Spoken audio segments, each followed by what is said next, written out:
Shalom Chaverim. Shalom Chaverim. In the background, you might hear it, you might not. I have a Semach Sedek, Schusig and Alenu's Niggin from the Ramat Gan, number 2. I think it's their second album. Wow, I went to the Rabbi's Hoel last night. Daven for Am Yisrael is beautiful. And Yimir Hashem, we shall be there one day. Just want to give a little recap before we start. We are on the sugya of impure speech, bad language, abusive language. And if you want to check it out, check out the YouTube channel. The link, I feel like I'm a YouTuber, like check out the link in the description below, whatever. Just check out the channel. Moshe Schiff, one of our rabbis, he raised the question, a beautiful question. Why is Lashon Hara called Lashon Hara? So we left that as a question mark, and we're all doing research on it. Yimir Hashem. Continuing. Speaking derogatorily about other people reinforces the hold of fantasy and illusion over us.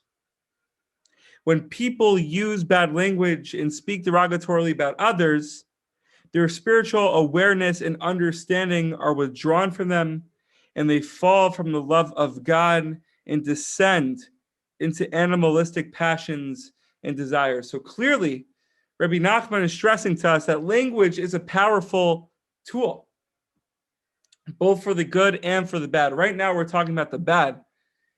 And we said this yesterday. We were speaking about the abuse of language. And Rabbi Nachman has this Torah. Correct me if I'm wrong. And I'm sorry, Rabbi Nachman. I know that I know nothing, truly.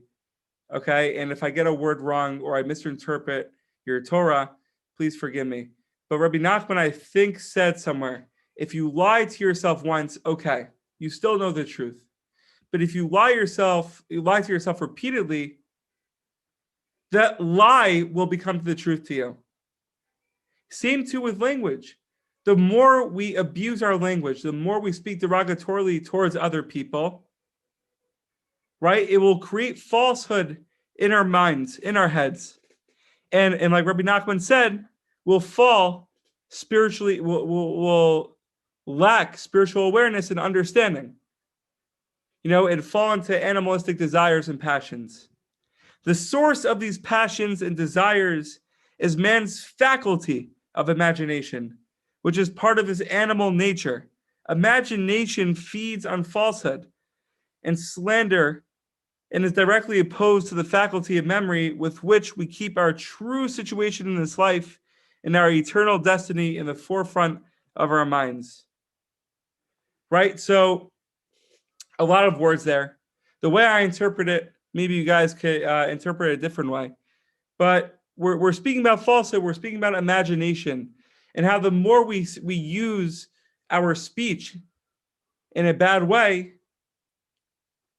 the more animalistic side of us will come out. And the more we'll lack our spiritual awareness and understanding, which will create falsehood. And it will distance ourselves. We will drift away from what we truly want. Our true passions, our pure passions. It will distance us from going on the path of Hashem, right? In the way we want to. So we must control our speech. It's clear that it's so big and so important. Yimir Hashem, we can. I'm going to keep it short and simple. We'll continue tomorrow on this piece. Any questions, comments, disagreements, please feel free. I'm sorry if it didn't make sense. Sure. I'll try to keep it short. But I think Rabbi Nachman's making a really good point, at least the way that you express it in a sense of it's routine and it's very practical. Don't speak negatively other people consistently, because then you will create this habit and that will have bad, terrible repercussions, essentially, if I understood correctly. I actually always find it interesting when people say, talk about the animal side and animalistic. I always wonder, what if it's just that, the fact that we're human? As human beings, there is something that's not so much animalistic in so much that it's human for us to do that. When we do bad things, humans do bad things because we're human.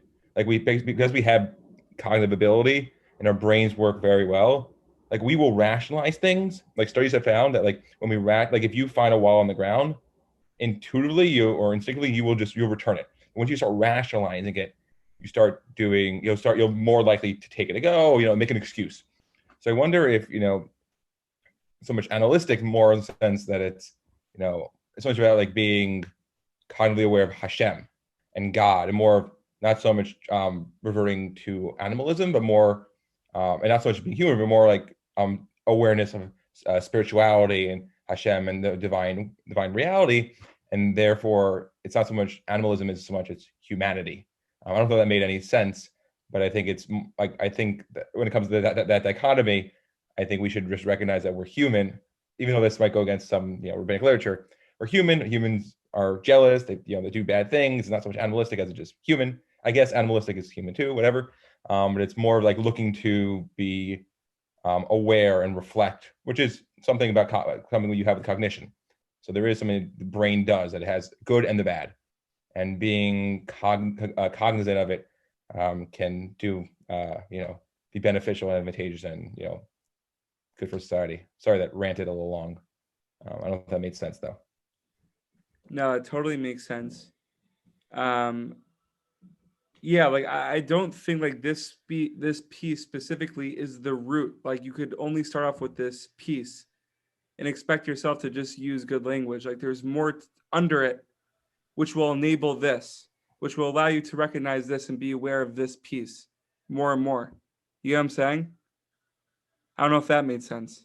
Yeah, your point generally is like I think it's really because it's such a basic piece, and this is why Rabbi Nachman is very revered and loved, because his concepts are so simple. Just do A or B, and there are the pieces that are more complex, but a lot of his ideas are just very simple. Just be aware of what you say. Don't do this because this will have repercussions. And I think, especially in you gave it over, in 30 seconds to a minute. Very clear. I mean, I spoke longer for like literally zero reasons, but I appreciate the teaching because it's very clear and it does a lot. It's very Dick, but it's very uplifting too, because it's just like reminder, like, and everybody knows this. Everybody recognizes this is a fact. Just to remind you, Chazara, just keep it at the forefront of your mind. Boom, I should be aware of what I say. Good out. Thank you, John. Any other, Isaac, you have something to say? What's up? That was good. Amazing. I love when you say that. It was really good. Daniel, you have anything to say, or we're going to conclude? Gewalt. So, guys, thank you so much for coming on. I wish you guys nothing but health, happiness, and clarity. Yimir Hashem.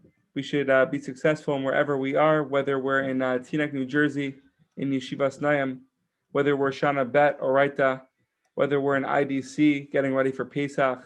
We're all getting ready for Pesach. But Yimir Hashem, guys, we should be successful, and we should daven for Am Yisrael, of course, because everyone needs it. Yimir Hashem, guys, continue tomorrow. Bezrat Hashem.